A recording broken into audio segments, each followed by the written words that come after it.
ውድ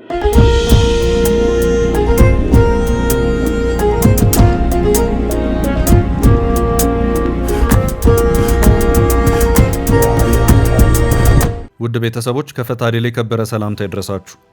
የዕለተ ማክሰኞ የምሽት ጥንቅራችንን ይዘን ተገኝተናል። ለሰዓቱ የመራረጥንላችሁን መረጃዎች በቅድሚያ በማስተዋወቅ እንጀምራለን። ውድ ቤተሰቦች ቪዲዮዎቻችንን እንዲደርሷችሁ ላይክ እና ኮሜንት እንዲሁም ሼር በማድረግ ትብብር እንድታደርጉ በአክብሮት እንጠይቃለን። እናመሰግናለን።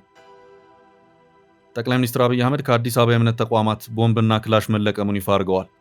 ጠቅላይ ሚኒስትሩ ይህን ያሉት ከአርሲው አሳዛኝ ክስተት ጋር በተያያዘ በሰጡት ማብራሪያ ላይ ነው። ይሰሙታል። ዛሬ ከተሰናባች የሀገሪቱ ፓርላማ ለተነሱ ጥያቄዎች ምላሽ የሰጡት ጠቅላይ ሚኒስትር አብይ አህመድ ውጥረት እያየለ ከመጣው ህወሓት ጋር የመደራደር እድል መኖሩን ጠቆም አድርገዋል። ጠቅላዩ ህወሓትም ጭምር ቀልብ ከገዛ ሲሉ ነው መንግስታቸው ክፍት መሆኑን ያሳወቁት።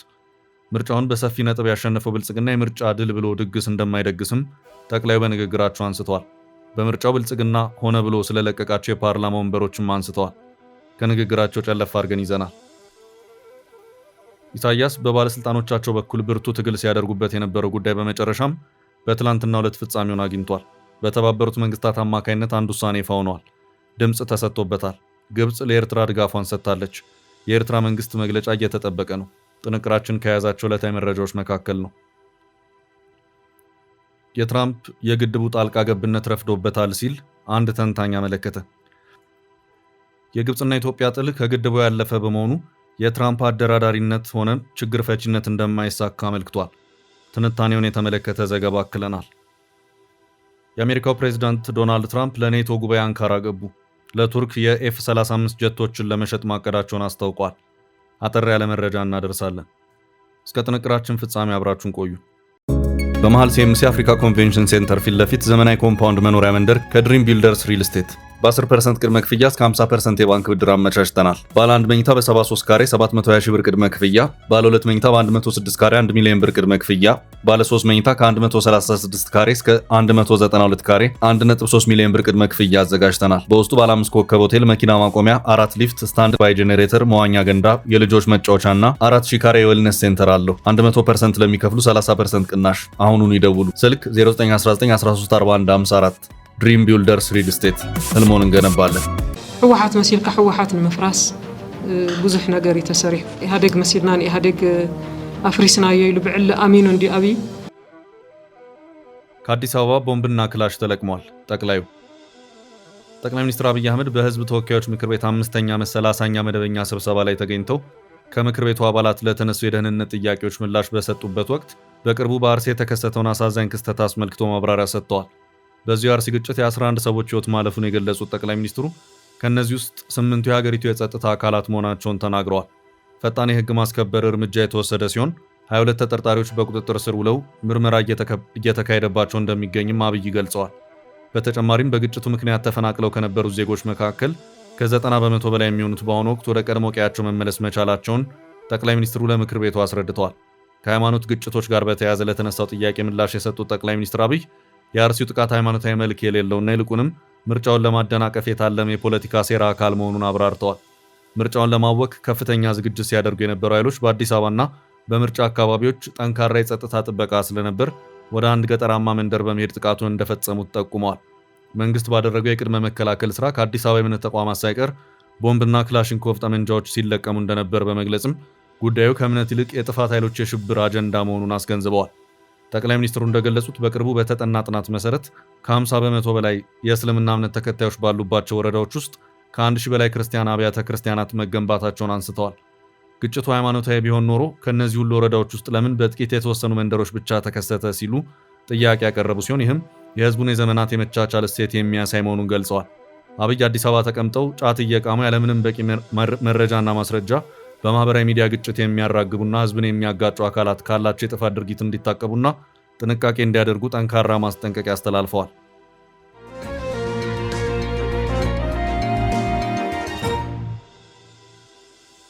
በቀጣይ ርዕስ ኢሳያስ ዛሬ ተወሰነባቸው። የፕሬዝዳንት ኢሳያስ መንግስትን በተመለከተ በተባበሩት መንግስታት የሰብአዊ መብቶች ምክር ቤት በኩል ከአንድ ወር ላላነሰ ጊዜ እጅግ ከባድ ሊባል የሚችል ክርክር ሲካሄድ ቆይቷል። እጅግ ረጅም የተባለው የክርክር ሂደት የተካሄደው ኢሳያስና ባለስልጣኖቻቸውን በኤርትራውያን ላይ ከፍተኛ የሰብአዊ ጥቃት ይፈጽማሉ በሚል ከዓመታት በፊት ምርመራ እንዲያካሄድ የተቋቋመው የምርመራ ቡድን ይቀጥል ወይስ ስራውን ያቁም በሚለው ጉዳይ ነው። የተባበሩት መንግስታት ስፔሻል ራፖርተር የተባለው ይህ አካል በተባበሩት መንግስታት የሰብአዊ መብቶች ምክር ቤት በኩል የተቋቋመ ሲሆን ዋና ዓላማውም በፕሬዝዳንት ኢሳያስ መንግስት አማካይነት በኤርትራውያን ላይ የደረሰን የተባለውን መጠነ ሰፊ የሰብአዊ መብቶች ጥሰት በኤርትራ ምድር ገብቶ ምርመራውን በማካሄድ በመጨረሻም የደረሰበትን ድምዳሜ ለምክር ቤቱ ሪፖርት ማድረግ ነው። የተባበሩት መንግስታት ድርጅት ሰብአዊ መብቶች ምክር ቤት አባል የሆነው የኤርትራ መንግስት በበኩሉ የለም የትኛው አካል ኤርትራ ውስጥ ገብቶ ምርመራ እንዲያደርግ አንፈቅድም በማለቱ የተቋቋመ ምርመራ ቡድን የተሰጠውን ኃላፊነት መወጣት ሳይችል ቀርቷል። ቡድኑ በዚህ ዓመት የቆይታ ጊዜውን የሚያጠናቅቅ መሆኑን ተከትሎ ፕሬዝዳንት ኢሳያስና ባለስልጣኖቻቸው የዚህ ምርመራ ቡድን ዕድሜ እዚያው ላይ ሊያበቃ ይገባል፣ መራዘም የለበትም በማለትም ሲሞግቱ ከርመዋል። ይሄው ክርክር ለቀናት ከተካሄደ በኋላ በመጨረሻ በተባበሩት መንግስታት የሰብአዊ መብቶች ምክር ቤት አማካይነት ሀገራት በተወካዮቻቸውም አማካይነት ድምፅ እንዲሰጡበት ተደረገ። በዚሁ መሰረትም ይሄው የምርመራ ቡድን ይቀጥል ወይም የለም መቀጠል የለበትም በሚለው ዙሪያ በትናንትናው ዕለት የምክር ቤቱ አባል ሀገራት ድምፃቸውን እንዲሰጡ ተደርገዋል። በተሰጠው ድምፅ መሰረትም ይሄው የምርመራ ቡድን የቆይታ ጊዜው እንዲራዘም ተደርጓል። 23 ሀገራት ይሄው የምርመራ ቡድን ይቀጥል በማለት ድምፃቸውን ሲሰጡ 17 ሀገራት ደግሞ ድምፀ ተአቅቦ አድርገዋል። 6 ሀገራት ይሄው የምርመራ ቡድን መቀጠል የለበትም በማለት የተቃውሞ ድምፃቸውን ሰጥተዋል። ለፕሬዝዳንት ኢሳያስ መንግስት ድጋፋቸውን በመስጠት የለም የምርመራ ቡድኑ መቀጠል የለበትም ያሉት ሀገራት ግብፅ፣ ቡሩንዲ፣ ቻይና፣ ኩባ፣ ህንድና ፓኪስታን ናቸው። የምርመራ ቡድኑ መቀጠል አለበት በማለት ድምፃቸውን ከሰጡ ሀገራት መካከል አብዛኞቹ ከአውሮፓና ላቲን አሜሪካ ናቸው። በዚህም ፕሬዝዳንት ኢሳያስና ባለስልጣኖቻቸው ለወራት ሲያደርጉት የነበረው ትግል ያለ ውጤት ቀርቷል። የኤርትራ መንግስት መርማሪ ቡድኑ ፈጽሞ የኤርትራ ምድር በመግባት ምርመራውን ማካሄድ የለበትም በሚለው አቋሙ እንደጸና ነው። የኤርትራ ምድር ገብቶ መመርመር ባይችል እንኳን የዚህ ምርመራ ቡድን ይቀጥል መባሉ በኤርትራ የውጭ ግንኙነት ላይ ራሱን አሉታዊ ተጽዕኖ የሚያሳርፍ ነው። የኤርትራ መንግስት የሰብአዊ መብቶች ጥሰት ምርመራ እንዳይካሄድ በእንቢተኝነት ክልከላ ያደረገ መንግስት ነው በሚልም ዓለም አቀፍ መገለሉና ጫናው እየበረታ የሚሄድ ሲሆን የመንግስቱም ትግል ይህ እንዳይከተል ነበር። ነገር ግን አልተሳካም። በቀጣይም ይህንን ቡድን የሚመራ ሰውም እንዲሾም የሚደረግ ይሆናል። ይህ የምርመራ ቡድን እንዳይፈርስና የቆይታ ጊዜውም እንዲራዘም በማድረጉ ረገድ በተለያዩ ሀገራት የሚገኙ የኤርትራ ዲያስፖራ አባላት ብርቱ የዲፕሎማሲ ትግሎችንም ሲያደርጉ ከርመዋል። በመጨረሻም ተሳክቶላቸዋል። የኤርትራ መንግስት የምርመራ ቡድኑ ጊዜ ከመራዘሙ ከሳምንታት በፊት ለዓመታት ያሰራቸውን ኤርትራውያን ፈትቶ በመልቀቅ የሰብአዊ መብት አያያዙ መሻሻል እያሳየ መሆኑን ለማመልከት ጥረቶችን አድርጎም ነበር። የዚሁ የሰብአዊ መብቶች ጥሰት የምርመራ ቡድን የቆይታ ጊዜ እንዲራዘም መደረጉን ተከትሎ እስካሁን ባለው ሁኔታ የኤርትራ መንግስት ያለው ምንም ነገር የለም። ይህ በእንዲህ እንዳለ በዛሬው ዕለት ለፓርላማው ማብራሪያ የሰጡት ጠቅላይ ሚኒስትር አብይ አህመድ የኤርትራ መንግስት መንግስታቸውን የመጣል የትብብር እንቅስቃሴን እያደረገ መሆኑን በማመልከት የከሰሱበት ሁኔታ ታይቷል። በደርግ ዘመነ መንግስት ሻዕቢያና ወያኔ ከሱዳን ጋር ተባብረው የወቅቱን አገዛዝ መጣላቸውንና አሁንም ተመሳሳይ ምኞት እንዳለ የገለጹት ጠቅላይ ሚኒስትሩ እነዚህ ወገኖች ብቻ ሳይሆኑ ሌላም ቢጨምር በኢትዮጵያ ሉዓላዊነት ቅንጣት ታክል ስጋት የለም ሲሉም ተናግረዋል።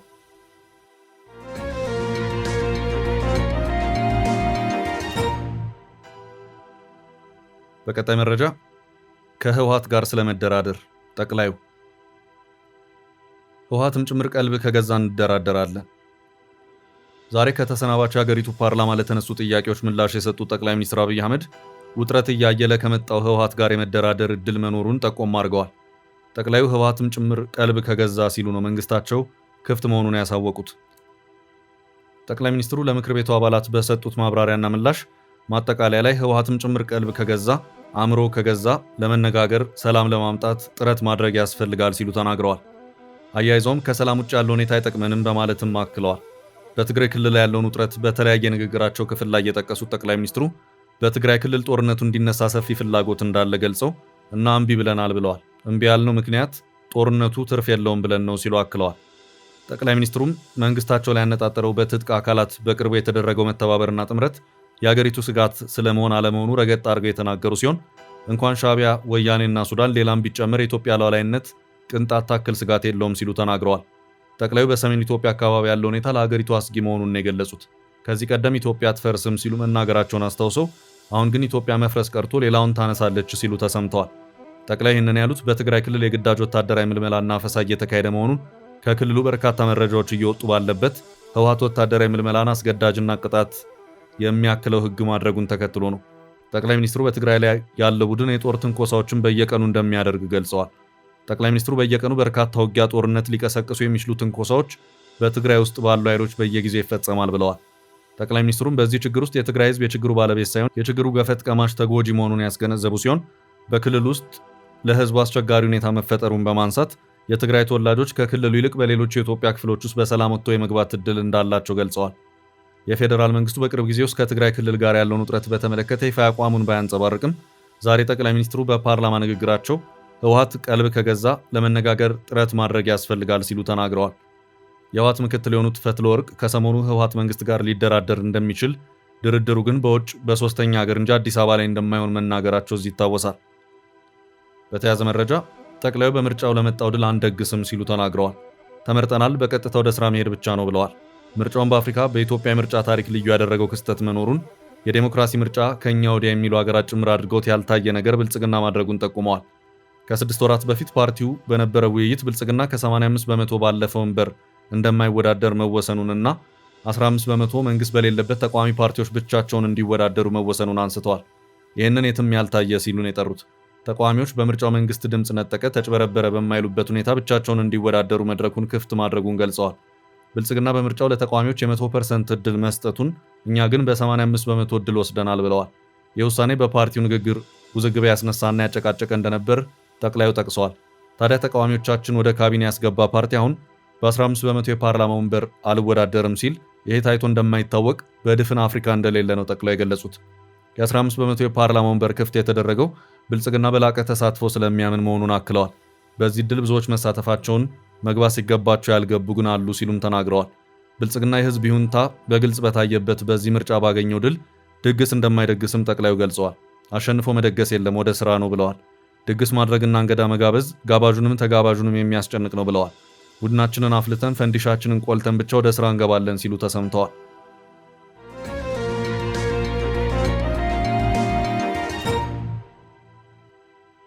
በቀጣይ መረጃ በአማራ ክልል የፖሊስ አዛዡ መገደላቸውን፣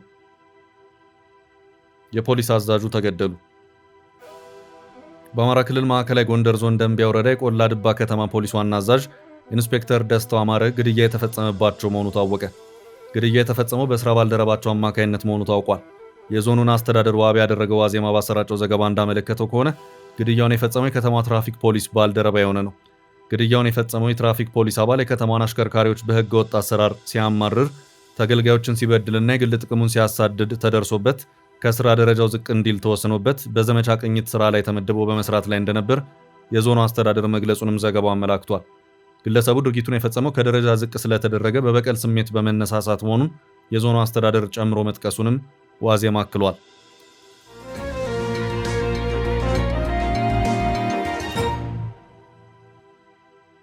ወደ ቀጣይ ርዕስ ስናልፍ የትራምፕ የግድቡ ጣልቃ ገብነት ረፍዶበታል።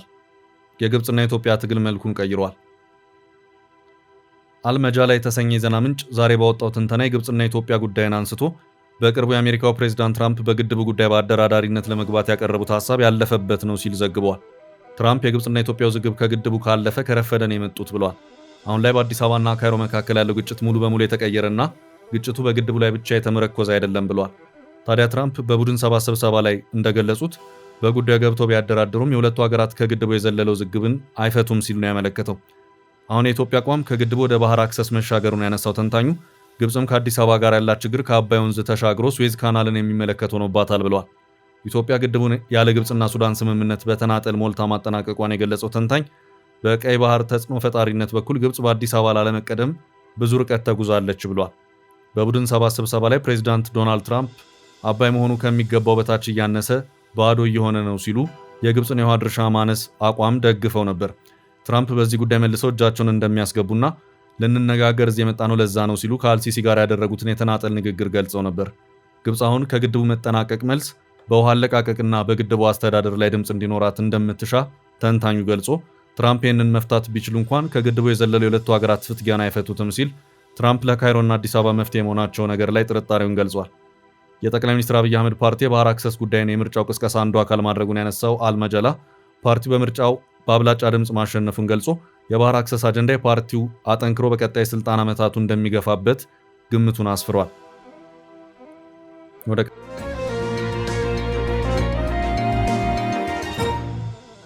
ቀጣይ መረጃ አለፈ። የትራምፕና የኤርዶጋን ድንገተኛ ቀጠሮ በአንካራ። የአሜሪካው ፕሬዝዳንት ዶናልድ ትራምፕ በቱርክ አስተናጋጅነት በሚካሄደው 36ኛው የሰሜን አትላንቲክ ጦር ቃል ኪዳን ድርጅት ኔቶ የመሪዎች ጉባኤ ላይ ለመሳተፍ ዛሬ አንካራ ገብተዋል። ዘሂል እንደዘገበው ፕሬዝዳንት ትራምፕ በቱርክ ዋና ከተማ በሚገኘው የፕሬዝዳንታዊ ኮምፕሌክስ ሲደርሱ በቱርክ ፕሬዝዳንት ረሲብ ጣይብ ኤርዶጋን ደማቅ አቀባበል ተደርጎላቸዋል። ፕሬዝዳንቱ ወደ ስብሰባው እንዳመሩ ለጋዜጠኞች በሰጡት መግለጫ ቱርክ ከሩሲያ የጸረ አውሮፕላን መከላከያ ስርዓት በመግዛቷ ምክንያት ተጥሎባት የነበረውን ማዕቀብ ለማንሳት ፍላጎት እንዳላቸውና እጅግ ዘመናዊ የሆኑትን የኤፍ-35 የጦር ጀቶች ሽያጭ በድጋሚ ለመፍቀድ እያሰቡ መሆኑን አስታውቀዋል። ጉባኤውን በሊቀመንበርነት የሚመሩት የኔቶ ዋና ጸሐፊ ማርክ ሩተ በበኩላቸው የአውሮፓ ሀገራት ከመከላከያ በጀት ጋር በተያያዘ ጠንካራ አቋም እያሳዩ መሆኑንና አጋርነታቸው ከመቼውም ጊዜ በላይ ጠነከረ መሆኑን ገልጸዋል። ፕሬዚዳንት ትራምፕ የኔቶ አባል ሀገራት የመከላከያ በጀታቸውን ከሀገራዊ ጥቅል ምርታቸው GDP ወደ 5% እንዲያሳድጉ ተጽዕኖ እያደረጉ ሲሆን ይህ አቋማቸው በአንዳንድ የአውሮፓ መሪዎች ዘንድ የቀጠናውን ወታደራዊ ትብብር ሊያናጋ ይችላል የሚል ስጋት ፈጥሯል። ከጉባኤው ጎን ለጎን ፕሬዚዳንት ትራምፕ ከዩክሬኑ ፕሬዚዳንት ቮሎዲሚር ዜሌንስኪ ጋር በመገናኘት በሩሲያና ዩክሬን ጦርነት ዙሪያ እንዲሁም ከአሜሪካ ጋር ስላለው ወቅታዊ የደህንነት ሁኔታ በሰፊ ይመክራሉ ተብሎ ይጠበቃል። ይህ በእንዲህ እንዳለ የአሜሪካው ፕሬዚዳንት ለቱርክ የጦር መሳሪያ ሽያጭን ለመፍቀድ ማቀዳቸው በዓለም አቀፍ ዲፕሎማሲ በተለይም በእስራኤል ወገን ከፍተኛ ጥንቃቄ የተሞላበት ክትትል እየተደረገበት ይገኛል። የእስራኤሉ ጠቅላይ ሚኒስትር ቤንያሚን ኔታንያሁ አሜሪካ ለቱርክ የኤፍ-35 ጀቶችን ለመስጠት የምታደርገውን ማንኛውንም እንቅስቃሴ በግልጽ እንደሚቃወሙ አስታውቀዋል። ይሁን እንጂ የቱርክ የደህንነት ተንታኞች የመሳሪያው ሽያጭ መፈቀድ በኔቶ የደህንነት መዋቅር ውስጥ የቱርክን ወታደራዊ ሚናና የቀጠናውን መረጋጋት ይበልጥ እንደሚያጠናክረው በሰፊው ይናገራሉ። ውድ ቤተሰቦቻችን ለዛሬ ያዝንላችሁን ርዕሰ ጉዳዮች እዚህ ላይ ቋጭን። ላይክ፣ ሼር እና ኮሜንት በማድረግ ለቻናላችን ድጋፋችሁን መግለጽ እንዳትዘነጉ እያልን ከሌሎች መረጃዎች ጋር ደግመን እስክንገናኝ ቸር ያሰማን ስንል ተሰናበትን።